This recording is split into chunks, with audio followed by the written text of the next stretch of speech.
You ever have one of those moments in a relationship where something small, tiny, seemingly harmless, suddenly unlocks a door you didn't even know you'd been holding shut? This story begins with coffee. Yeah, coffee. My husband, let's call him Dave, had one big ask when we moved in together. Just one. Not about chores, not about finances, not even about the thermostat. His request? Please don't leave half-drunk coffee cups in the sink. Apparently, that had been a repeated habit of his ex-wife's. The cream would curdle. The smell would linger. The sight of that pale, grimy ring at the bottom of a mug? It made his skin crawl. He told me, "It's just one of those things, you know? Like nails on a chalkboard." And honestly, that was fair. I drank coffee every morning. Usually left a few sips behind. But I cared about him, so I made a mental note. Every time I finished a cup, I rinsed it immediately. Not a trace of cream left behind. I respected his boundary. No problem. Things were good. For a long time. We built a life together. Busy mornings, slow Sundays, inside jokes, the works. I'd be lying if I said I didn't notice the occasional slip-up when he'd get distracted and say someone else's name under his breath. But it was rare. Always corrected. Always brushed off with a quick apology. Then came Christmas. And everything changed. It was one of those years where we tried to juggle both families in one day.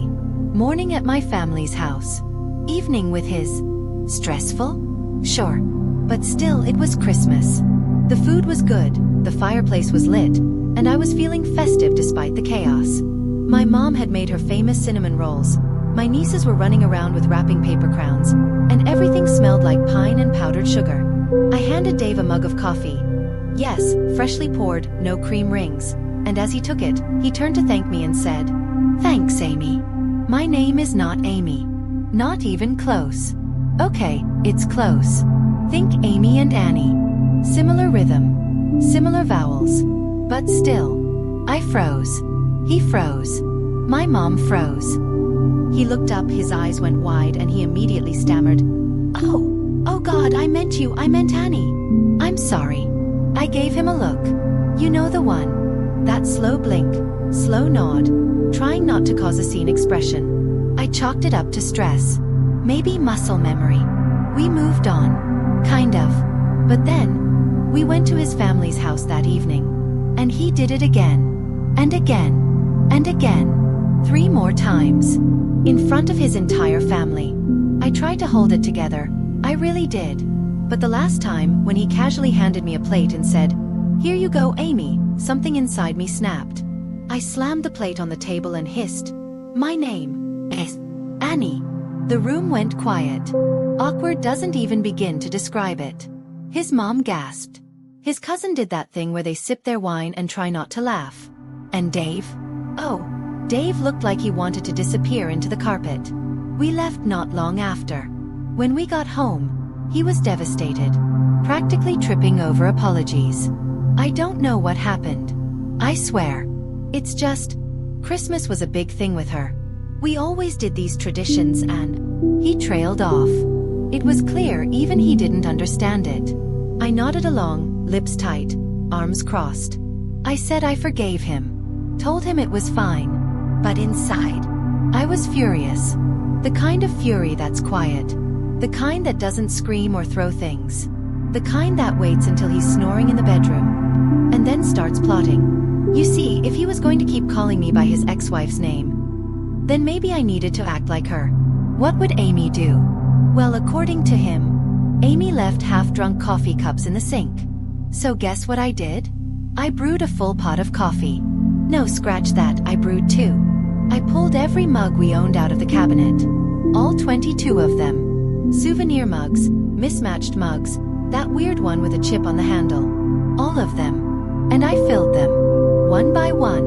Coffee, splash of cream, half drunk, into the sink. Again and again. Until the basin was overflowing with half-finished cups. It looked like a graveyard of forgotten breakfasts. The smell of warm dairy and stale coffee filled the air like a curse. And then I went to bed. I slept like a baby. The next morning, I got up early. Real early. Brewed a fresh pot of coffee for myself. Just 1 cup this time, piping hot, no cream, and I sat at the table, sipping slowly, like a queen waiting for her court. Dave shuffled into the kitchen, bleary-eyed and scratching his head. And then he saw it. The sink. The mugs. The stench. He stopped dead in his tracks. I didn't say a word. Just raised my mug to him, gave him a sweet smile and said, "Morning." He stared at the sink, then at me, then back at the sink. And you know what he did? He put his head down and started washing the mugs. Didn't complain. Didn't argue. Just started scrubbing like a man possessed. I sipped my coffee, watching him from behind the rim of my mug, and I swear to you, I have never felt more powerful in my entire life. He never called me by her name again. Not once. In fact, to this day, I don't even think he remembers her name. And as for the mugs, he bought us a new set the following week. Stainless steel travel mugs with lids. No curdling. No mess. And every time I leave an empty cup on the counter now, he rinses it. Without saying a word. Some people say revenge is a dish best served cold. But I say, sometimes, it's best served in 22 lukewarm mugs of coffee. With just a splash of curdled cream. Cheers.